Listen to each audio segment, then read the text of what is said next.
অন্যায় বিচার করো যদি তুমি এই দুনিয়ার লোভে, তোমার বিচার হবে একদিন যাবা যখন অন্ধকার কবরে। বলেন ঠিক কিনা? দিন গেল মোর মায়ায় ভুলে এই দুনিয়ার লোভে, কে জানি কখন রেখে আসবে তোমায় 3.5 হাত অন্ধকার কবরে। দরদি মুসলমান ভাইরা, আল্লাহ পাক পবিত্র কালামুল্লাহর মধ্যে বলেছেন, ওয়া ইন তাউদ্দু নি'মাতাল্লাহি লা তুহসুহা। বান্দারে, বান্দিরে, আমি আল্লাহ তোদেরকে এমন অগণিত অজস্র নিয়ামত দ্বারা পরিপূর্ণ করে রেখে দিয়েছি যে আমার নিয়ামত রাজিগুলো তোমরা গণনা করে শেষ করতে পারবে না। বলেন সুবহানাল্লাহ। এজন্য বলে যে তোমরা বেশি বেশি আল্লাহর শুকরিয়া আদায় করো নিয়ামত পাওয়ার পরে। নিয়ামত যত আপনি পাবেন আল্লাহর শুকরিয়া তত বেশি করবেন। বলেন না সুবহানাল্লাহ। আল্লাহ পাক বলেন, লা ইন শাকারতুম লা আযীদান্নাকুম ওয়া লা ইন কাফারতুম ইন্না আযাবি লাশাদীদ। যারা আমি আল্লাহর নিয়ামত পাইয়া নিয়ামতের শুকরিয়া আদায় করে, আমি আল্লাহ তাআলা তাদের নিয়ামত রাজি বাড়িয়ে দেই। আর যারা না শুকরি করে, আমি আল্লাহর আযাব বড় কঠিন। ইন্না আযাবি লাশাদীদ, শক্ত আযাবের মধ্যে আমি পাকড়াও করব।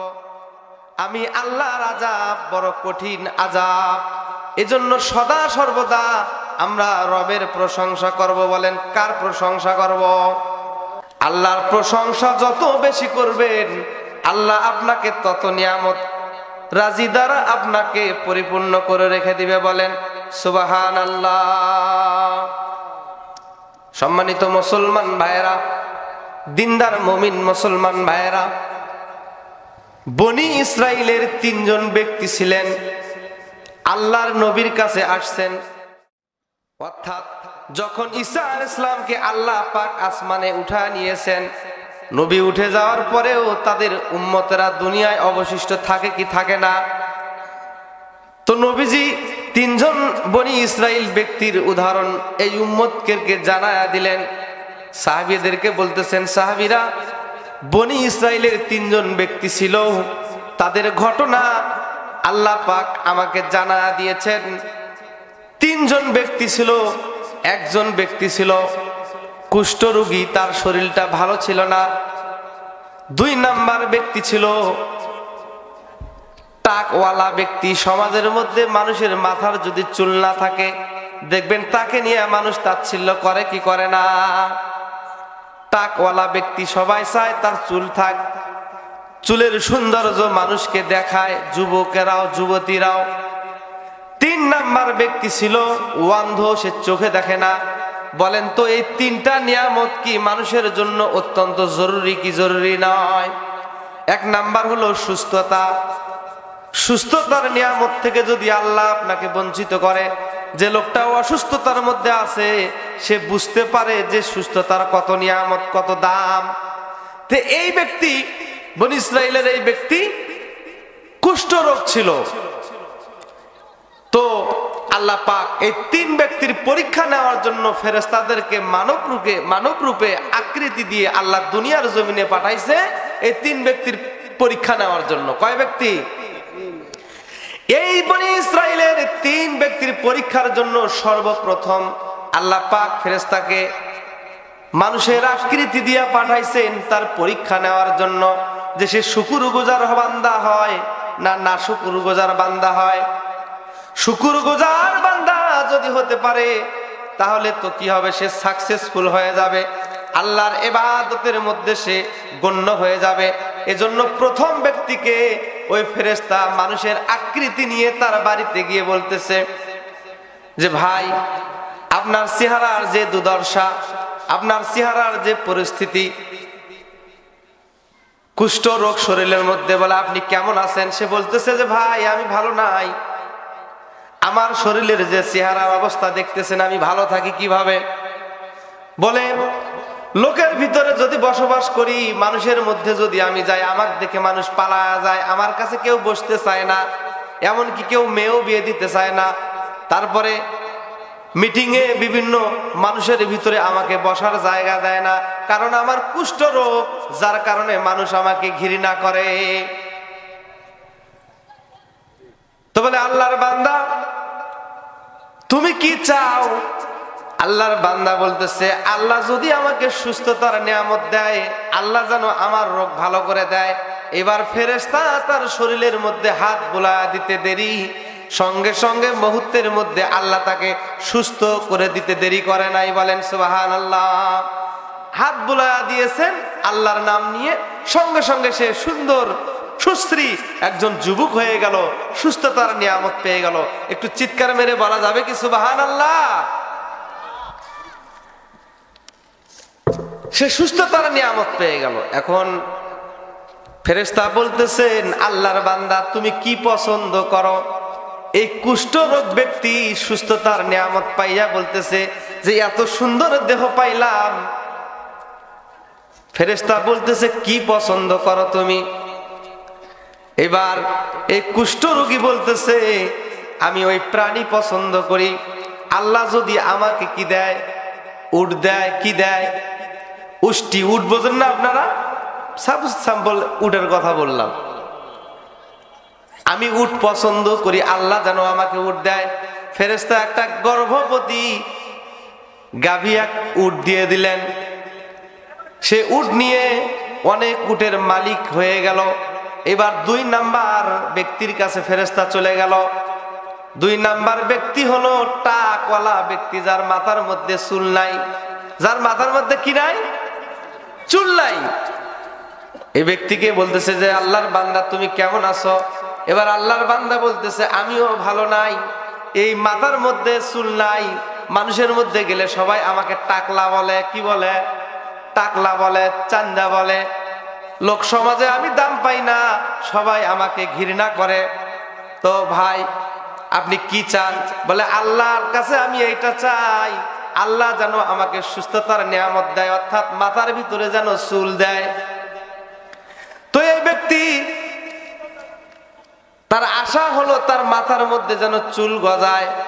ফেরেশতা তার মাথার ভিতরে হাত বোলায়া দিলেন, দোয়া করে দিলেন, সঙ্গে সঙ্গে তার সুন্দর সুশ্রী চুলওয়ালা ব্যক্তি পরিণত হয়ে গেল। বলেন সুবহানাল্লাহ।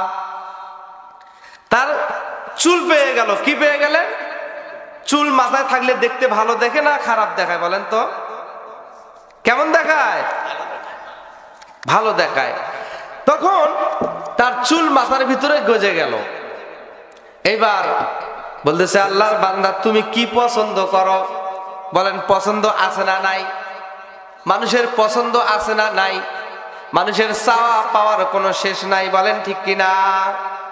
সুন্দর দেহ বানানোর জন্য, সুন্দর ফেস বানানোর জন্য fair and lovely fresh wash, কত ওয়াশ যে মহিলারা মাকে আর পুরুষেরা মাকে। বলেন ঠিক কিনা? তার মাথার মধ্যে সুন্দর চুল গজাইছে। এবার বলতেছে আল্লাহর বান্দা তুমি কি চাও? এবার আল্লাহর বান্দা বলতেছে যে আমাকে আমি পছন্দ করি হলো গাভী। আপনারা গরু চেনেন না? গাভী। এবার ফেরেশতা তাকে একটা গর্ভবতী গাভী দিয়ে দিলেন। এইবার 3 নাম্বার ব্যক্তির কাছে চলে গেল ফেরেশতা। তিনি ছিলেন অন্ধ ব্যক্তি। তিনি কি ছিলেন? অন্ধ ব্যক্তি। এবার বলতেছে আল্লাহর বান্দা তুমি কি চাও আর তুমি কেমন আছো? সে বলতেছে আমিও তো ভালো নাই। বলে কেন? বলে আমি চোখে কিছু দেখতে পারি না, অন্ধ। আল্লাহর সৃষ্টি দেখতে পারি না, আল্লাহ কত নিয়ামত দিয়েছে সেগুলো দেখতে পারি না। যার চোখ নাই সে বোঝে যে চোখের জ্যোতি কত দামি। বলেন ঠিক কিনা? আল্লাহর বান্দার চোখে হাত বোলায়া দিলেন ফেরেশতা, সঙ্গে সঙ্গে চোখের জ্যোতি আল্লাহ ফেরায়া দিলেন। বলেন সুবহানাল্লাহ। এইবার আল্লাহর বান্দাকে ফেরেশতা বলতেছে আল্লাহর বান্দা তুমি কি পছন্দ করো? এবার আল্লাহর বান্দা বলতেছে আমার পছন্দ হলো ছাগল। কি পছন্দ? আপনাদের এলাকায় বকরি ছাগল যেটা বলেন আর কি, ছাগল, গর্ভবতী একটা ছাগল দিলেন। তাহলে তিনজন ব্যক্তির পরীক্ষা নেওয়ার জন্য মহান আল্লাহ ফেরেশতাকে পাঠাইছে। এক নাম্বার ব্যক্তি বলেন তো কে? কুষ্ঠরোগী। এক নাম্বার ব্যক্তির নাম কি? কুষ্ঠরোগী। দুই নাম্বার ব্যক্তি হলেন টাকওয়ালা, টাকলা। তিন নাম্বার হলো অন্ধ, যে চোখে দেখে না। এই তিনজন ব্যক্তি যে তিনটা নিয়ামত থেকে বঞ্চিত, তারা বুঝতে পারে যে সমাজের মধ্যে এই তিনটা নিয়ামত থেকে বঞ্চিত থাকলে সমাজের মানুষ দাম দেয় না। বলেন ঠিক কিনা? শুকুর গুজার বান্দা হও রে দুনিয়ায়, যার কারণে নাজ নিয়ামত বেড়ে যায়। আল্লাহর শুকুর গুজার বান্দা বনতে হবে। যে হালি আপনি থাকেন না কেন, যে পরিস্থিতির মধ্যে আপনি চলেন না কেন, সর্ব অবস্থায় আমরা আল্লাহ পাকের প্রশংসা করব। বলেন সুবহানাল্লাহ। শুকুর গুজার বান্দা হও রে দুনিয়ায়, যার কারণে নাজ নিয়ামত বেড়ে যায়। প্রভুর শুকর আদায় যদি না করো, কঠিন আযাব হব তোমার কবর। বলেন ঠিক কিনা? ও মুসলমান ভাইরা, আল্লাহ আপনাকে কান দিয়েছেন, আল্লাহ আপনাকে চোখ দিয়েছেন, আল্লাহ আপনাকে অন্তঃকরণ দিয়েছেন আল্লাহর গোলামি দাসত্ব করার জন্য। বলেন ঠিক কিনা? বর্তমান এই প্যান্ডেলটা হলো তাফসিরুল কোরআন মাহফিলের, এই প্যান্ডেলটা হলো জান্নাতের বাগান। বলেন না কিসের বাগান? এইটা জান্নাতের বাগান। এই সময়ও যারা এই জান্নাতের প্যান্ডেলের বাগানের বাহিরে ঘোরাফেরা করতেছে, বলেন তো তারা কি আল্লাহর প্রশংসা করতেছে না নাশুকরি করতেছে? আগামীকাল এই রকম সময় কোন মুসলমান ভাইরা এই জায়গায় বসে থাকবে না। বলেন ঠিক কিনা? সবাই সবার কাজ নিয়ে ব্যস্ত থাকবে, সবাই সবার জীবন উপকরণ নিয়ে ব্যস্ত থাকবে। তাহলে ইবাদত করারও কিছু সময় থাকে কি থাকে না? মুসলমান ভাইরা, তিনজন ব্যক্তির যে নিয়ামতের কথা আমি বললাম, যে মানুষ যদি সুস্থতার নিয়ামত পায় আল্লাহর প্রশংসা করতে হবে। মানুষ যদি মাথার চুল না থাকে তাহলে তারপরেও আল্লাহর প্রশংসা করতে হবে। যদি অন্ধ থাকে তারপরেও আল্লাহর প্রশংসা করতে হবে। এই তিনজন ব্যক্তির পরীক্ষা কয়জন পাস করবে আর কয়জন ফেল করবে, এটা আমাদের শোনার দরকার আছে না নাই? একজন ইহুদি আইসা হযরতে আমিরুল মুমিনিন ওমর রাদিয়াল্লাহু তাআলা আনহুকে জিজ্ঞাসা করতেছেন, আমিরুল মুমিনিন, আমি আপনার কাছে প্রশ্ন করতে চাই, আমি একজন ইহুদি মানুষ, যদি আপনি আমার এই তিনটা প্রশ্নের অ্যান্সার দিতে পারেন, উত্তর দিতে পারেন, তাহলে কালেমার মালা আমার গলার মধ্যে পরায়া নেব। বলেন সুবহানাল্লাহ। আমি মুসলমান হয়ে যাব। তিনটা প্রশ্ন কি? এক নাম্বার, আমিরুল মুমিনিন, এক নাম্বার আমার প্রশ্ন হলো, এই যে সকালবেলা সূর্য ওঠে পূর্ব দিকে, বৈকালবেলা সূর্যটা অস্ত যায়, এই সূর্যের আলো পৃথিবীর কোন জমিনের মধ্যে মাত্র অনলি একবার পড়েছিল, আর কিয়ামত পর্যন্ত ওই জায়গার মধ্যে আর ওই সূর্যের আলো পৌঁছাবে না? যদি আপনি এই প্রশ্নের উত্তর দিতে পারেন তাহলে আমি মুসলমান হয়ে যাব।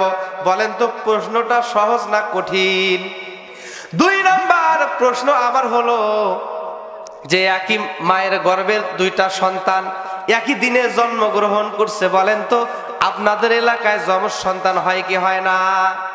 ওই মায়ের গর্ভ থেকে দুইটা ভাই একই দিনে জন্মগ্রহণ করছে, তাহলে দুই ভাইয়ের বয়স তো একই হবে। আবার কিন্তু দুই ভাই একসঙ্গে জন্মগ্রহণ করার পরেও তাদের দুই ভাইয়ের মধ্যে বয়সের ব্যবধান, বয়সের তারতম্য 100 বছরের ছোট বড়। বলেন সুবহানাল্লাহ।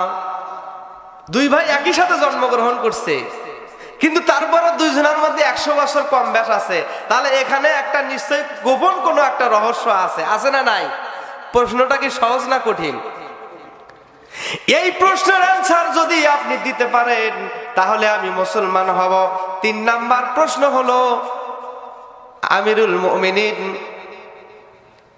তিন নাম্বার অ্যান্সার যদি আপনি দিতে পারেন, সেই প্রশ্নটা হলো যে পৃথিবীর কোন ব্যক্তি একটা কবরের মধ্যে প্রবেশ করেছিল, আর সেই কবর তাকে 40 দিন সফর করে নিয়ে ঘুরে বেড়াইছে।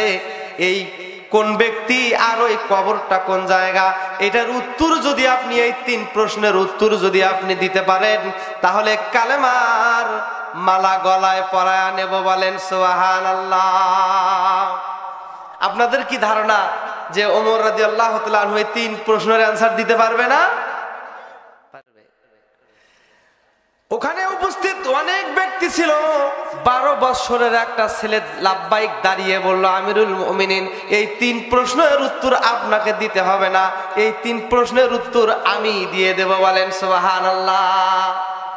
যদি শিক্ষককে প্রশ্ন করে মুসল্লিরা, যদি ছাত্র দাঁড়ে কয় যে হুজুর আমাকে অনুমতি দেন, এই প্রশ্নের উত্তর আমি দেব, আপনাকে দেওয়া লাগবে না, তাহলে বুঝতে হবে যে শিক্ষকের চাইতেও ছাত্রও জাননেওয়ালা কম নয়। বলেন ঠিক কিনা? আমিরুল মুমিনিনকে বলতেছে, হুজুর আপনাকে উত্তর দেওয়া লাগবে না, আমি উত্তর দিয়ে দেব। আব্দুল্লাহ ইবনে আব্বাস রাদিয়াল্লাহু তাআলা আনহু, মাত্র বয়স 12 বছরের মতো, কম বেশি, তিনি বলতেছেন, আমিরুল মুমিনিন, এই 3 প্রশ্নের উত্তর আমি দিয়ে দেব। বলেন সুবহানাল্লাহ। 3টা প্রশ্ন কি সহজ না কঠিন? কঠিন না? মুসলমান ভাইয়েরা, আমি খুতবার শুরুতে যে আয়াতে কারিমা তেলাওয়াত করেছি, সেই আয়াতে কারিমার তাফসীর করার দরকার আছে না নাই? যদি এগুলোই বলতে যাই, তাহলে তো খুতবার যে আয়াতে কারিমা এবং হাদিস পড়ছি সেটা তো ভুলে যাব আমরা। সেখানে আল্লাহ পাক কি বলে সেটাও আমাদের শোনার দরকার আছে, আছে না নাই? আপনারা মনে করে দিবেন, ওই 3 ব্যক্তির পরীক্ষা যে আল্লাহ পাক নিচ্ছেন, কয়জন পাস করে কয়জন ফেল করে। পরীক্ষায় তো সবাই পাস করে না, পাস ফেল আছে না নাই? ওই 3 ব্যক্তির মধ্যেও পাস ফেল আছে। আর 3টা প্রশ্ন যে আমিরুল মুমিনকে করলেন, সেই 3টাও আমাদের শোনা দরকার আছে না নাই? আছে। সম্মানিত মুসলমান ভাইরা, আল্লাহ পাক পবিত্র কালামুল্লাহর মধ্যে বলেছেন, ইয়া আইয়ুহাল্লাযীনা আমানু দুখুলু ফিস-সিলমি কাফা ওয়ালা তাত্তাবিউ খুতুওয়াতিশ শাইতান ইন্নাহু লাকুম আদুউম মুবিন। আল্লাহু আকবার বলেন না? মুসলমান ভাইরা, আল্লাহ পাক বলেন, হে ঈমানদারগণ, হে বিশ্বাসীগণ, হে মুমিনগণ, তোমরা পরিপূর্ণভাবে ইসলামের ভিতরে প্রবেশ করো। কার ভিতরে পরিপূর্ণভাবে প্রবেশ করো? পরিপূর্ণভাবে ইসলামের ভিতরে প্রবেশ করো। শয়তানের পদাঙ্ক অনুসরণ করো না। শয়তান তোমাদের প্রকাশ্য শত্রু। শয়তান আমাদের কি শত্রু? প্রকাশ্য শত্রু। কারণ শয়তানের রাস্তা বিছায়া বিছায়া রাখছে, ওই জালের মধ্যে আমাদেরকে পা দেওয়া যাবে না। ইসলামের মধ্যে আমাদেরকে আল্লাহ পরিপূর্ণভাবে প্রবেশ করতে বললেন, তাহলে কিছু মানলাম আর কিছু মানলাম না, এর নাম কিন্তু পরিপূর্ণ ইসলাম মানা হলো না। বলেন ঠিক কিনা? ইসলাম পরিপূর্ণভাবে আপনাকে মানতে হবে। নামাজ পড়তে হবে, রোজা করতে হবে, হজ করতে হবে, যাকাত দিতে হবে, অর্থাৎ ইসলামের যে বিধিবিধানগুলো আল্লাহ তাআলা সীমা রেখা দিয়েছেন, কখন নামাজ পড়লে আল্লাহ নামাজ গ্রহণ করবেন, আদেশ এবং নিষেধ, কখন নামাজ পড়ার আল্লাহ হুকুম করেছেন, আবার কখন নামাজ পড়া আল্লাহ নিষেধ করেছে, এগুলো আমাদের জানার দরকার আছে না নাই? কিছু সময় আছে নামাজ পড়া আল্লাহর গোলামি করাই হলো ইবাদত, আবার কিছু জায়গা আছে ওই সময় নামাজ না পড়াই আল্লাহর ইবাদত। বলেন সুবহানাল্লাহ। জুমার দিন আল্লাহ হুকুম করছে জুমার 2 রাকাত সালাত নামাজ আদায় করতে হবে, ফরজ বিধান। জুমার দিন কয় রাকাত ফরজ নামাজ বলেন তো আপনারা? 2 রাকাত। এখন যদি আপনি ইচ্ছা করে 4 রাকাত ফরজ নামাজ পড়েন, বলেন তো আপনার নামাজ হবে? এখানে আদেশ করছে আল্লাহ 2 রাকাত নামাজ পড়তে হবে, এটা আল্লাহর ফরজ বিধান। এখানে নিষেধ করছে 4 রাকাত ফরজ পড়া যাবে না। যখন সূর্যটা উদিত হয় সকালবেলা, লাল হয়ে, ঠিক সূর্য ওঠার সময় নামাজ পড়া হারাম, তখন নামাজ পড়া যাবে না। আবার সূর্য ওঠার আগে আল্লাহ নামাজ পড়া সুবহে সাদেকের পর থেকে সময় যখন হয়ে যায় ফজরের নামাজ পড়ার বিধান আল্লাহ দিছে কি দেয় নাই? তাহলে কিছু সময় আল্লাহর হুকুম পালন করাই ফরজ, আবার কিছু সময় আল্লাহর হুকুম না পালন করাই ফরজ। বলেন সুবহানাল্লাহ। মুসলমান ভাইরা, তাহলে আমাদেরকে কি করতে হবে? ইসলামের ভিতরে পরিপূর্ণ প্রবেশ করতে হবে। দেখবেন অনেক মানুষ নামাজ পড়ে কিন্তু দাড়ি রাখে না, তাহলে ইসলামে পরিপূর্ণ প্রবেশ হতে পারে নাই। মানুষ নামাজ পড়ে যাকাত দেয় না, সে ইসলামে পরিপূর্ণ প্রবেশ করে নাই। মানুষ নামাজ পড়ে কিন্তু রোজা রাখে না, পরিপূর্ণ প্রবেশ করতে পারে নাই। বলেন ইসলামের মধ্যে যতক্ষণ পর্যন্ত আপনি পরিপূর্ণ প্রবেশ না করবেন ততক্ষণ পর্যন্ত আপনি ঈমানদার পরিপূর্ণ হতে পারবে না। সম্মানিত হাজিরিন, কিছু লোক দেখবেন নামাজ কালাম পড়ে ফির আবার কি করে, আপনার সুদও খায়, ঘুষও খায়, এরকম করে কি করে না? কিস্তির উপর টাকাও নেয়, নেয় কি নেয় না? আপনার ফির আবার কি করেন? কলমের খোসা দিয়ে টাকাও মেরে নেয়, নেয় কি নেয় না? আর জমির আইলের যে অবস্থা, নামাজি ব্যক্তিদের জমির আইল দিয়ে একটা ছাগল যদি যাইতে চায়, সে 10 বার চিন্তা ভাবনা অনুভব করে যে এই রাস্তা দিয়ে আমি যাইতে পারবো কি পারবো না। এটা তো দেখতেছি একটা ফুলসেরাতের পুলের মতো। ছাগল চিন্তা করে এইটা যে এই আইল দিয়ে যাওয়া যাবে কি যাবে না। তাহলে নামাজি ব্যক্তি 5 ওয়াক্ত নামাজ পড়লো কিন্তু জমির আইলে যায় জমির আইল ইচ্ছা মতো কেটে নিল, বলেন সে পরিপূর্ণ মুসলমান হতে পারলো কি পারলো না? পরিপূর্ণ মুসলমান সে হতে পারলো না। অর্থাৎ মসজিদেও যদি আল্লাহ থাকে, জমির আইলেও আল্লাহ আছে না নাই? সমস্ত জায়গার মধ্যে আল্লাহর স্মরণ থাকতে হবে, সমস্ত জায়গার মধ্যে আল্লাহর হুকুম আদেশ নিষেধ মানতে হবে। বলেন সুবহানাল্লাহ। এজন্য আল্লাহ কোরআনে বলেন ফাওয়াইলুল লিল মুসাল্লিন, লোক দেখানো নামাজি হওয়া যাবে না। লোক দেখানো নামাজি যদি হয় কিয়ামতের মাঠে ধরা খেয়ে যাবে। বলেন নাউজুবিল্লাহ। এজন্য আমি লিখছি, ওরে সোজা আইল কোদালে কাইটা বেকা করে সাট্টা সাট্টা, পরে সম্পদ লুটা পাট্টা নিজের ভুরি করে বড়, সেই ব্যক্তি মসজিদে যায়া কয় কাতার সোজা করো। বলেন ঠিক কিনা? লম্বা লম্বা কথা মসজিদে গিয়ে বলবে, কিন্তু আবার জমির আইলে যায় পরের সম্পদ ছোট করে নিজের সম্পদ বাড়িয়ে নেয়। এমন মুসল্লি সমাজের মধ্যে আছে না নাই? তাহলে আপনি পরিপূর্ণ মুসলমান হতে পারলেন না। মুসলমান ভাইরা, আল্লাহকে ধোঁকা দেওয়া যাবে না। আল্লাহর নবী বলেছেন মান গশানা ফালাইসা মিন্না, যে উম্মত আমার মানুষকে ধোঁকা দেয় সে আমার উম্মত নয়। তাহলে আল্লাহকে ধোঁকা দেওয়া যাবে না, মানুষকেও ধোঁকা দেওয়া যাবে না। সে নিজেই ধোঁকার মধ্যে পড়ে গিয়ে কিয়ামতের মাঠে নবী বলবে সে আমার উম্মত নয়। বলেন নাউজুবিল্লাহ। মুসলমান ভাইরা, তাহলে ইসলামের মধ্যে আমাদেরকে পরিপূর্ণ প্রবেশ হওয়ার দরকার আছে না নাই? আপনাদের এলাকার মধ্যে যদি এই মুহূর্তে একটা সাপ বের হয়, বলেন তো সাপ বের হইতে দেরি যুবকদের হাতে লাঠি নিতে দেরি হয় না? বলেন ঠিক কিনা? যুবকরা লাঠি নিয়ে ওই সাপকে আক্রমণ করছে মনে করেন। এখন সাপ গর্তের ভিতরে ঢুইকা মাথা ঢুকায়া আল্লাহর শুকরিয়া আদায় করতেছে, আলহামদুলিল্লাহ এই মুফুরজান এই এলাকাবাসীর যুবকদের হাত থেকে আল্লাহ আমাকে বাঁচাইছে। বলেন তো লেজ বার করে মাথা ঢুকে দিয়ে যদি সাপ বলে আল্লাহ আমাকে বাঁচাইছে, বলেন তো এখনো কি সে বাঁচতে পারছে? কিছুক্ষণ পর যুবকেরা আয়সা যখন দেখবে যে লেজ বের করে আছে, মাথা ঢুকায়া দিয়ে আছে, বলেন লেজটা টেনে বের করে সাপকে মারবে কি মারবে না? ও মুসলমান ভাইরা, আমাদের লক্ষ্য আর উদ্দেশ্য থাকতে হবে আখিরাত। পরিপূর্ণ দিনের মধ্যে ইসলামের মধ্যে প্রবেশ করতে হবে। আপনাদের বাদিয়াখালী থেকে ঢাকায় যে বাহন গাড়ি চলাচল করে, গাড়ির ড্রাইভার লোকদেরকে নিয়ে গাড়ি ছেড়ে দিয়েছে, পিছনে 10 নাম্বার সিটের মধ্যে একজন সুন্দরী ম্যাডাম বসেছে।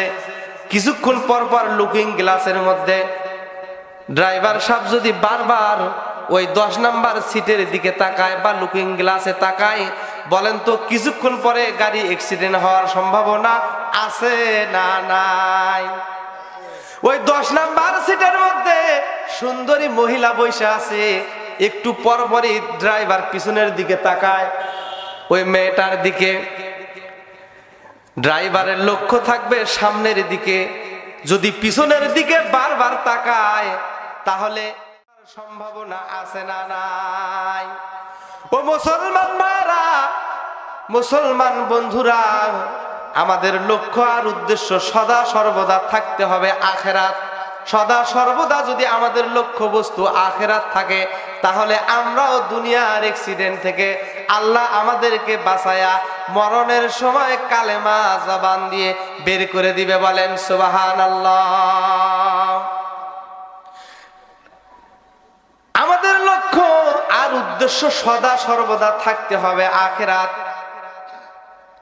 আজকে আমরা জান্নাতের আলোচনা, জাহান্নামের আলোচনা, কোরআনুল কারীমের তাফসীর মাহফিল গুলোতে আমরা বেশ আইসা বাহিরে ঘোরাফেরা করি। জুমার দিন মুসল্লি যখন মসজিদে নামাজ পড়তে যায়, ঠিক ওই সময় প্রবেশ করে যখন দেখে ইমাম সাহেব খুতবা শেষ করছে, এখন নামাজে দাঁড়াবে। এই হতভাগা ইমাম সাহেবের নামাজের অপেক্ষার প্রহর গুনে একদম শেষের দিকে যায় খালি আল্লাহু আকবার বলে। বলেন ঠিক কিনা? জুমার দিন সকাল সকাল সে মসজিদে যায় না, শেষের দিকে যায়। আর যা ছটপট করে ঘড়ির সময়ের দিকে তাকায়, সময় কতটুকু আছে আর নাই। মুনাফিকি নামাজ, ফাওয়াইলুল লিল মুসাল্লিন, লোক দেখানো নামাজি খালি শুক্রবারে দৌড়ায়, বাকি নামাজগুলোর ধার ধারে না। বলেন ঠিক কিনা? এই জন্য মুসলমান ভাইরা, আমাদেরকে 5 ওয়াক্ত সালাত আদায় করতে হবে। কয় ওয়াক্ত সালাত আদায় করতে হবে? আমার সঙ্গে একটু বলেন না, কয় ওয়াক্ত সালাত আদায় করতে হবে? 5 ওয়াক্ত সালাত যদি আমরা আদায় করতে পারি, তাহলে মরণে, কবরে, ফুলসিরাতে, মিজানে সমস্ত ঘাটিগুলো আল্লাহ আমাদের জন্য সহজ করে দিবে। বলেন সুবহানাল্লাহ। আপনাদের মনে আছে কি যে ইসলামের মধ্যে পরিপূর্ণ প্রবেশ না করা পর্যন্ত আল্লাহ আমাদেরকে পরিপূর্ণ ঈমানদার বানাবে না? বলেন ঠিক কিনা? শয়তানের পদাঙ্ক অনুসরণ করতে আল্লাহ নিষেধ করলেন। শয়তান মানুষকে বিভ্রান্তির মধ্যে ফালায়া দিবে। শয়তান পদে পদে আপনাকে জাহান্নামে যাওয়ার জন্য ওত পেতে আছে। কিভাবে এই মানুষগুলোকে জাহান্নামে নিয়ে যাওয়া যায়, শয়তান চ্যালেঞ্জ করে আল্লাহর কাছ থেকে দুনিয়ায় আসছে। বলেন নাউজুবিল্লাহ। শয়তান মানুষকে কিভাবে জাহান্নামে নিয়ে যাবে আল্লাহর সঙ্গে চ্যালেঞ্জ করে আসছে। বলেন না নাউজুবিল্লাহ। আল্লাহ বলছে, শয়তান আমার যারা খাঁটি গোলাম হবে, যারা আমার দাসত্ব করবে, ইন্না ইবাদি, যারা আমার গোলাম হবে, তাদেরকে তুই জাহান্নামে নিয়ে যাইতে পারবি না। তারা ইবাদত করবে, তারা গুনাহ করবে। গুনাহ করে যখন আমি আল্লাহর কুদরতি কদমে সিজদা দিয়ে যাবে, আমি আল্লাহ তাআলা তাদের তওবা করতে দেরি, এই চোখের পানি নাকের ডগায় আসতে দেরি, আমি আল্লাহ তাদেরকে মাফ করতে দেরি করব না। বলেন সুবহানাল্লাহ। তাহলে 5 ওয়াক্ত নামাজ আপনারা পড়বেন তো ইনশাআল্লাহ? মুসলমান ভাইয়েরা, শয়তান মানুষকে কিভাবে জাহান্নামে নিয়ে যাওয়ার জন্য, সমাজের মধ্যে ফিতনা ফাসাদ জড়ানোর জন্য কিভাবে শয়তান কাজ করে দেখেন। আগেরকার যুগে শয়তানদেরকে দেখা যাইতো, বর্তমান সময় যদি শয়তানক দেখা যাইতো, বাংলার যে মুসলমান গুলি করে মারতো। বলেন ঠিক কিনা? আগেরকার জামানায় দেখা যাইতো। তো শয়তান বলতেছে যে, ভাই আমি কিভাবে মানুষের ভিতরে ঝগড়া লাগা দেই শুনবা? বলে কিভাবে? বলে একটু বসো এই চার স্টলে, আমি কিভাবে ঝগড়া লাগাই। একটু মিষ্টির শিরা নিয়া, মিষ্টির রস বোঝেন না, শিরা, এটা নিয়া ওই হোটেলের দেওয়ালের মধ্যে লাগা দিছে। বলেন মিষ্টির শিরা দেখলে ওখানে কি আইসা বসবে? মাছি বসবে। একটু পরে মাছি আইসা ওখানে বসে পড়ছে। এখন মাছিকে আক্রমণ করার জন্য একটু পরে কে আসবে? টিকটিকি বা জেটি, টিকটিকি যখন আসছে ওই হোটেলে আবার আসছে একজন ব্যক্তি খাদ্য খাবার খাওয়ার জন্য, সাথে নিয়ে আসছে একটা কুকুর। ওই হোটেল মালিকের একটা ছিল বিড়াল ছানা, টিকটিকি ধরার জন্য বিড়াল আসছে, একটু পরেই আবার বিড়ালকে আক্রমণ করার জন্য আবার কে আসছে? কুকুর আসছে। এই কুকুর আসে বিড়ালকে ধরে মেরে ফেলে দিয়েছেন। এইবার ওই হোটেল মালিক চিন্তা করলো ওনার কুকুর আমার বিড়ালকে মারছে, আর বিড়ালকে মারছে, তাহলে এটা প্রতিশোধ নেওয়ার দরকার আছে। হোটেলের মালিক পিস্তল বের করে কুকুরকে মেরে ফেলে দিয়েছে। এইবার কুকুরের মালিক চিন্তা করলো আমার পোষা কুকুর এটাকে মেরে ফেলে দিল, এটার বিচার বিহিত করা দরকার আছে না নাই? এই তো উভয়ের মধ্যে দ্বন্দ্ব হয়ে গেল। এবার শয়তান বলে ভাই দেখো মানুষের মধ্যে আমি কিভাবে ঝগড়া লাগাই, একটু মিষ্টির শিরা লাগা দিয়েছি, দেখুন এই বিচার সালিশ এখন কোর্ট কাছারি পর্যন্ত পৌঁছে যাবে। বলেন ঠিক কিনা?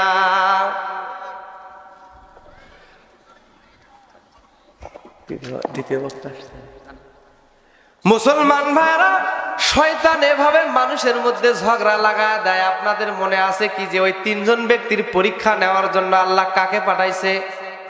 ফেরেশতাকে পাঠাইছে না? মনে নাই আপনাদের?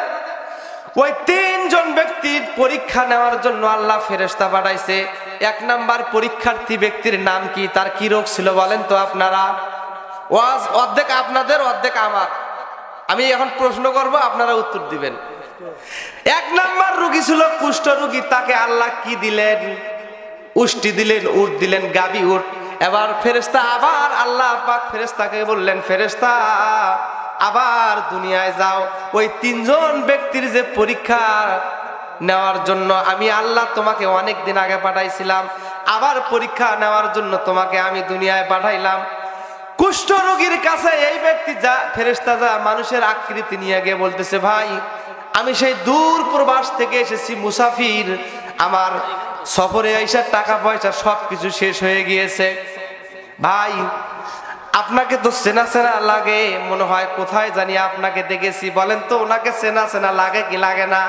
কারণ অনেক দিন আগে দোয়া করে দিয়ে গিয়েছে, তার রোগ সেরে দিয়ে গিয়েছে, উষ্টি হাদিয়া দিয়ে গিয়েছিল। এইবার বলতেছে আল্লাহর বান্দা তোমাকে বড় চেনা চেনা লাগে ভাই, আমি তো মুসাফির মানুষ, কোনো টাকা পয়সা নাই, যদি আল্লাহর রাস্তায় আপনার যে উটগুলো দেখতেছি হাজার হাজার উটের মালিক আপনি হয়ে গেছেন, আপনার একটা দুইটা উট যদি আজকে আপনি আমাকে দেন তাহলে আমি এই উটের উপর সওয়ার হয়ে আমার গন্তব্যে চলে যাব। বলেন সুবহানাল্লাহ। এই ব্যক্তি লাফ দিয়ে দাঁড়িয়ে বলতেছে কোথাকার কোন জায়গার পথিক তুমি জানি না, এগুলো আমি একটাও দিতে পারবো না, অনেক কষ্ট করে এগুলো আমি অর্জন করেছি। এবার ফেরেশতা বলতেছে রে হতভাগা, আল্লাহর নিয়ামত পাইলা শুকরিয়া আদায় করলা না। যদি তুমি তোমার কথা অনুযায়ী বাপ দাদার সম্পদ থেকেই যদি এগুলো পেয়ে থাকো, তুমি যদি মিথ্যাবাদী হও তাহলে আল্লাহ যেন তোমাকে পূর্বের ন্যায় করে দেয়। বলেন নাউজুবিল্লাহ। সে কি হলো? আগের ন্যায় আবার কুষ্ঠরোগে আক্রান্ত হলো, ধন সম্পদ সব কিছু কি হয়ে গেল? নষ্ট হয়ে গেল। দুই নম্বর ব্যক্তি ছিল তাকওয়ালা ব্যক্তি, তাকে গিয়ে ফেরেশতা বলতেছে ভাই আমি সেই দূর প্রবাস থেকে এসেছি, অনেক দূর থেকে এসেছি, মুসাফির মানুষ, পথিক মানুষ, আমার যানবাহনের টাকা পয়সা সবকিছু শেষ হয়ে গিয়েছে, আমার সোয়ারি শেষ হয়ে গিয়েছে, আল্লাহর রাস্তায় যদি আপনার অনেক গাভী দেখতেছি, আমি গরু দেখতেছি, ওখান থেকে কিছু যদি আপনি আমাকে একটা গরু দেন তাহলে আমি আল্লাহর কাছে আপনার জন্য দোয়া করব। উনিও রাগ করে বলতেছেন যে কোথাকার পথিক জানি না, এগুলো আমার বাপ দাদার থেকে আমি পাইছি, একটা গরু তোমাকে আমি দিতে পারবো না। সে না শুকরিয়া করলো। আল্লাহ পাক গোসা হয়ে তার সম্পদ নষ্ট করে দিলেন। ফেরেশতা বললেন আল্লাহর বান্দা তুমি যদি সত্যি মিথ্যাবাদী হও তাহলে আল্লাহ যেন তোমাকে পূর্বের ন্যায় করে দেয়। বলতে দেরি, আল্লাহ কবুল করতে দেরি করে নাই। বলেন সুবহানাল্লাহ। পরীক্ষা শেষ হলো কয়জনার? দুইজনার পরীক্ষা হয়ে গেল। দুইজন পাশ করছে না ফেল করছে? ও মফুরজানের মুসলমান ভাইরা, আপনারও পরীক্ষা নেওয়ার জন্য প্রধান বক্তা আসবে, দ্বিতীয় বক্তাও আসছে আমাদের সামনে, তিনিও তোমাদের পরীক্ষা নিবে যে কিছুদিন পূর্বে এই মফুরজানে ইটের বাড়ি ঘর দর ছিল না, কুরবানি আপনি করতে পারেন নাই, এখন কুরবানি করতে পারেন, একটা গরু একাই দিয়ে দেন। আপনার বাড়ি ছাদ পিঠে ঘর দিছেন, আগের টিনের চালা ঘর ছিল, সনের ঘর ছিল, ছিল কি ছিল না? পরীক্ষা নেওয়ার জন্য আজকের মাহফিল, দেখি কারা পাস করে আর কারা ফেল করে, বলেন ঠিক কিনা? তাহলে 2 নাম্বার ব্যক্তিও ফেল করলেন, এবার 3 নাম্বার ব্যক্তির পালা। তাকে গিয়ে ফেরেশতা মানুষের আকৃতি নিয়ে বলতেছে, আল্লাহর বান্দা তোমাকে বড় চেনা চেনা লাগে ভাই, আমি একজন মুসাফির পথিক, অনেক দূর থেকে এসেছি। আপনি না অন্ধ ব্যক্তি ছিলেন? এই ব্যক্তি বলতেছে, হ্যাঁ আমি তো অন্ধ ছিলাম ভাই, আপনি এটা জানেন? এই আল্লাহর বান্দা তোমার না কোনো সম্পদ ছিল না? বলে, হ্যাঁ আমার কোনো সম্পদ ছিল না, আমি গরিব ছিলাম, অসহায় ছিলাম, অন্ধ ছিলাম, সমাজের মধ্যে আমাকে লোকজন কেমন মূল্যায়ন করতো না। এইবার আল্লাহর বান্দা বলতেছেন, আমি তো অসহায় ছিলাম, আমার কিছু ছিল না। এইবার ফেরেশতা বলতেছে, আল্লাহর বান্দা আপনি যদি আল্লাহর হস্তে আমাকে একটা ছাগল দেন তাহলে আমি যাইতে পারবো, কিছু সোয়ারি দেন। এবার আল্লাহর বান্দা বলতেছে, আল্লাহর বান্দা একটা সোয়ারি কেন, একটা ছাগল কেন, আপনার যা মন চায় আমার ছাগলের পাল থেকে ধরে ধরে আপনি নিয়ে চলে যান, বলেন সুবহানাল্লাহ। এইবার ফেরেশতা বলতেছে, আল্লাহর বান্দা তুমি পাস করেছো, সাকসেসফুল। আল্লাহ পরীক্ষা নেওয়ার জন্যই তোমাদের 3 জনার পরীক্ষা নেওয়ার জন্য আল্লাহ আমাকে পাঠাইছিল, তোমরা পরীক্ষায় পাস করেছো, বলেন সুবহানাল্লাহ। মুসলমান ভাইয়েরা, আমি আলোচনা আর করব না, কারণ আমাদের দ্বিতীয় মেহমান এখানে এসে বসে আছে। দ্বিতীয় বক্তার আগমন। এত স্লো হলে হবে? আপনারা কি রোজা ছিলেন আজকে নাকি? দ্বিতীয় বক্তার আগমন। লিল্লাহে তাকবীর, লিল্লাহে তাকবীর।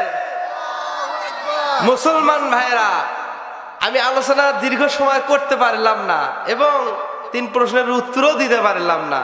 আল্লাহ পাক যদি কখনো কোনো সময় তৌফিক দান করে, ইনশাআল্লাহ আপনাদেরকে শোনাবো। সবাই বলেন ইনশাআল্লাহ।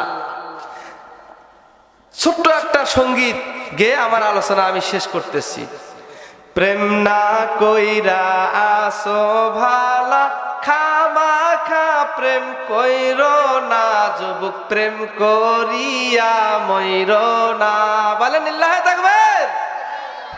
প্রেম না করে আসো ভালা, খামাখা প্রেম কইরো না, যুবক প্রেম করিয়া মইরো না, বলেন না মারহাবা। প্রেমের বাতাস লাগলে গায়ে ওঝা বুদ্ধি ধরে না, যুবক প্রেম করিয়া মইরো না। প্রেমের বাতাস লাগলে গায়ে ওঝা বুদ্ধি ধরে না, যুবক প্রেম করিয়া মইরো না, বলেন ঠিক কিনা? যুবক যুবতী যদি প্রেম করে, মা বাবা ওখানে বিয়ে দেবে না, ও কয় আমি গলায় দড়ি দিয়ে আত্মহত্যা করবো, তাও ওই যুবকের সঙ্গে আমি বিবাহ করবো, বলে কি বলে না? আবার ছেলেও কিন্তু ওই রকমই বলে যে আব্বা ওই মেয়ে ছাড়া আমি বাঁচবো না, বলে কি বলে না? কারেন্টের তার ধরলে বাসার আছে রে সম্ভাবনা, যুবক প্রেম করিয়া মইরো না। কারেন্টের তার ধরলে বাসার আছে রে সম্ভাবনা, যুবক প্রেমের তারে ছুঁইও না। প্রেম না কইরা আসো ভালা, খামাখা প্রেম কইরো না, যুবক প্রেম করিয়া মইরো না, বলেন না মারহাবা। আমার আলোচনা মা বোনদের জন্য অনেক ছিল গোছালো, তা আমি তো সময় পাইলাম না বেশি। আমি মনে করছিলাম 9:30 পর্যন্ত আলোচনা করব, কারণ পোস্টার ঘোষিত ছাড়া বক্তা তারাই 10-15 মিনিট করে আলোচনা করে নাই। তা আমি তো মনে করছিলাম যে 1-1.5 ঘন্টা পাবো, আলোচনা গোছালো নিয়ে আসছিলাম মা বোনদের জন্য কিছু আলোচনা, কিন্তু করতে পারলাম না। আল্লাহ পাক আমাকে এবং দ্বিতীয় বক্তা মেহমান আসছে, আমাদের সকলকে দিন ইসলামের জন্য কবুল করুক। সকলেই বলি আল্লাহুম্মা আমিন। আমার ভাইয়ের কণ্ঠকে পুরা পৃথিবীর জন্য কবুল করুক। সকলেই বলি আল্লাহুম্মা আমিন।